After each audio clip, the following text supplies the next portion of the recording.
दुंहाव थासारिनि जाउनाव लोंग्रा दैनि आंखाल। आथिखालाव गोबां बिबांनि दुंहाव थासारि जानायनि जाउनाव गोबां ओनसोलफ्राव दैनि आंखाल जागासिनो दं। थिग बेबादिनो दिल्लीयावबो गोबां दुंहाव थासारि जानायनि थाखाय दैनि आंखालाव गिख्रंथाव महर लादों।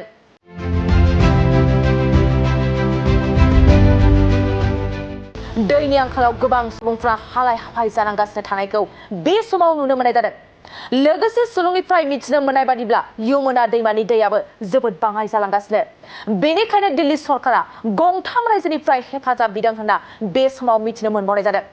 बेनि अनगायैबो हारियाना, उत्तर प्रदेश आरो हिमाचल प्रदेश ओनसोलफ्रावबो दैनि आंखाल जानानै दं होनना सुलुंनिफ्राय मिथिनो मोननाय जादों। आरो दिल्ली सरकारा मिरु सरकारनिसिम गांसे लाइजामबो दैथायहरदों। बे समावनो हारियानानि सरकारा यमुना दैमानि बान्दोखौ खुलिनो थाखाय बिथोन होदों। दिल्ली सरकारा दैनि आंखाल जानायनि थाखाय नाङै खामानिफ्राव दै बाहायनायखौ होबथानो गोख्रों राहा लादों। आरो जुदि सोरबा दैखौ नाङै खामानिफ्राव बाहायो अब्ला नोंथाङा 2000 रां जुरिमाना होनो नांगोन होनना बे समाव फोसावदों।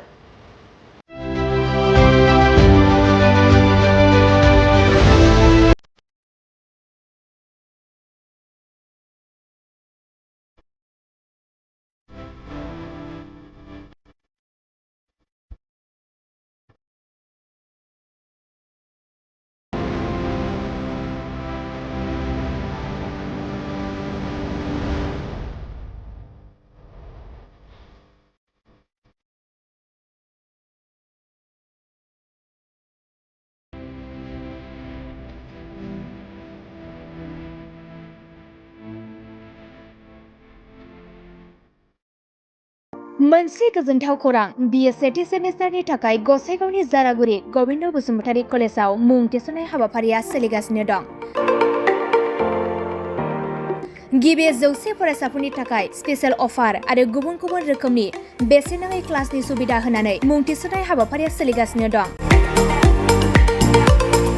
बे फरायसालियाव फरायसाफोरा गावनि गोसोबायदि आयदाखौ सायख'नानै लानो हागोन। लोगोसे basic computer class, self defence आरो स्पकेन इंलिश क्लास बायदि सुबिदाफोरखौ बेसेन होआलासे फरायसाफोरा सोलोंथाइखौ लानो हागोन। लोगोसे बे फरायसालिमायाव गासैबो फरायसाफोरनि थाखाय फ्रि बास सार्भिसबो होनाय जादों। लोगोसे गासैबो थाखोनि बिजाबजों बुंफबनाय बिजाब बाख्रिनिबो सुबिदा दं। आरो बे खेबनिफ्राय एग्जाम सेन्टार हिसाबै फरायसाफोरा गावनिनो आंगो गबिन्द बसुमतारी फरायसालिमायावनो आनजाद होनो हागोन। बिनिखायनो गासैबो जौसिन फरायसालिनिफ्राय उथ्रिसारनाय फरायसाफोरखौ गबिन्द बसुमतारी फरायसालिमायाव खम बेसेनावनो एडमिसन लानानै गोबां सुबिदाफोरनि खाबु लानो हागोन। बांसिनै मिन्थिनो थाखाय 9101784754 7002 71929 97066808878 नम्बराव नोंथांमोना खौरां लानो हागोन।